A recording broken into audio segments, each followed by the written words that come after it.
संस्कृति सप्ताह के अंतर्गत भारत विकास परिषद कई तरह की प्रतियोगिताएं कोच नगर में आयोजित कराएगी। यह जानकारी भारत विकास परिषद शाखा कोच के नगर अध्यक्ष मयंक मोहन गुप्ता ठेकेदार ने दी। कोच में रेजा बिला भारत विकास परिषद के पूर्व नगर अध्यक्ष इंजीनियर राजीव कुमार रेजा के आवास पर पत्रकारों से वार्ता करते हुए भारत विकास परिषद के नगर अध्यक्ष मयंक मोहन गुप्ता ने बताया कि भारत विकास परिषद द्वारा मेहंदी लगाओ प्रतियोगिता 18 अगस्त को होगी। इसी प्रकार 19 अगस्त को पूजा की थाली सजाओ प्रतियोगिता व 21 अगस्त को रंगोली सजाओ प्रतियोगिता होगी। वहीं 23 अगस्त को गोस्वामी तुलसीदास जी की जयंती एवं काव्य पाठ तथा पत्रकार एवं कवियों का सम्मान समारोह होगा व 24 अगस्त को हिंदी एवं संस्कृत में समूह गान प्रतियोगिता का आयोजन होगा। सभी कार्यक्रम नगर के अलग अलग स्थानों पर होंगे। शैलेन पटेरिया, पब्लिक न्यूज मंच। भारत विकास परिषद समाज सेवा के काम के लिए इसका गठन हुआ था।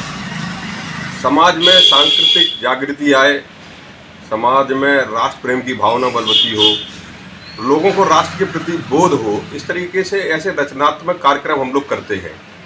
बौद्धिक रूप से बच्चों का विकास हो, तार्किक रूप से उनका विकास हो, इस तरीके से हम लोग विद्यालय में कार्यक्रम आयोजित करते हैं, विद्यालय स्तर पर परीक्षाएं आयोजित करते हैं।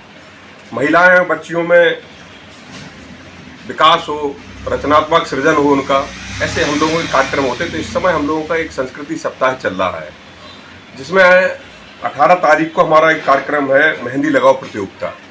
उसके बाद 19 तारीख को हमारा भारत को जानो एक प्रतियोगिता है। ये भारत को जानो प्रतियोगिता विद्यालयों में हमने 17 विद्यालयों में संपर्क किया है। उन विद्यालयों के छात्र छात्राएं को हम प्रश्न पत्र देंगे और उत्तर की सीट देंगे, और हमारी किताब है जो वहाँ से केंद्र से आती है, वो उससे वो तैयारियाँ करेंगे। उसके बाद वहीं के जो अच्छे उनके जो शिक्षक हैं उनको वो जांच करने के बाद, मूल्यांकन करने के बाद, वैल्यूएशन करने के बाद हमारे पास भेजेंगे। उनके बाद जो अच्छे छात्र सब स्कूलों से आएंगे बेस्ट ऑफ 2, उन सबका एक क्विज राउंड होगा। इस तरीके से ये भारत को जानो एक प्रतियोगिता है। फिर एक है हमारा 19 तारीख में ही है पूजा की थाली सजाओ प्रतियोगिता। कार्यक्रम हमारा है 21 तारीख को रंगोली पूजा की थाली रंगोली सजाओ प्रतियोगिता। उसके बाद 23 तारीख को हमारा एक बड़ा कार्यक्रम है। उस दिन संत तुलसीदास जयंती है।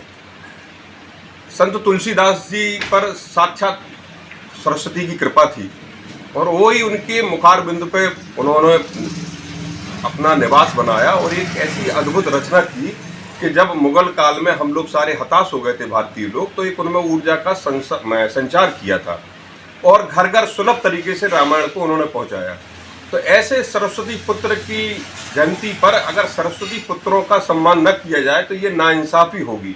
ऐसा हमने और हमारे निवर्तमान अध्यक्ष श्रीमान राजीव जी रेजा ने ये विचार किया, और उन्होंने हमें प्रेरणा दी कि सरस्वती पुत्रों का सम्मान भी करना चाहिए। तो उस दिन संत तुलसीदास जयंती के साथ साथ हम एक काव्य पाठ का आयोजन कर रहे हैं कवियों द्वारा स्थानीय।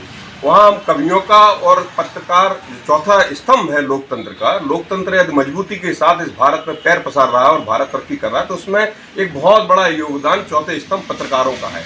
तो हम चाहते कि जितना भी हम पे बन सके उनको प्रोत्साहित करने के लिए हम उनको भी, पत्रकारों का भी सम्मान समारोह कार्यक्रम आयोजन करने जा रहे हैं। सबसे लास्ट में हमारा कार्यक्रम है 24 तारीख को, वो है समूह गान प्रतियोगिता। जब सरस्वती पुत्रों की बात चल ही रही है, सरस्वती कृपा की बात चल रही है, तो सरस्वती ने ही हमें गीत और संगीत दिया है, तो इसको भी हमें याद रखना चाहिए। इस तरीके से हमने एक गान का भी प्रतियोगिता की है, उसमें कुछ चयन किए हमने गीत, वो सारे विद्यालयों में हमने पहुंचाए हैं। उनमें से जो विद्यालय के लोग हैं अपने अपने बच्चों को उन गीतों को देंगे, उनमें चयन करने के उपरांत उनकी एक प्रतियोगिता होगी। उसमें जो निर्णायक हैं वो बिल्कुल पारदर्शितापूर्ण उनका निर्णय होगा। वो उड़ई से आए हैं, मैंने उनको नहीं देखा आज तक, उन्होंने मुझे नहीं देखा, उसी दिन देख के जाएंगे। इसमें किसी के साथ कोई भेदभाव नहीं होगा, कोई भी लगाव या छुपाव नहीं होगा। जो भी कुछ होगा बिल्कुल पारदर्शितापूर्ण होगा। और उसमें जो हमारी निर्णायक हैं, जज है, वो है श्रीमती विश्वप्रभा त्रिपाठी, जो प्रोफेसर गांधी महाविद्यालय में। दूसरे हैं श्रीमान रामशंकर जी। उसी दिन वो आएंगे, उस दिन हमारा उनका परिचय होगा और वो जज के रूप में अपनी निर्णायक की भूमिका निभाएंगे।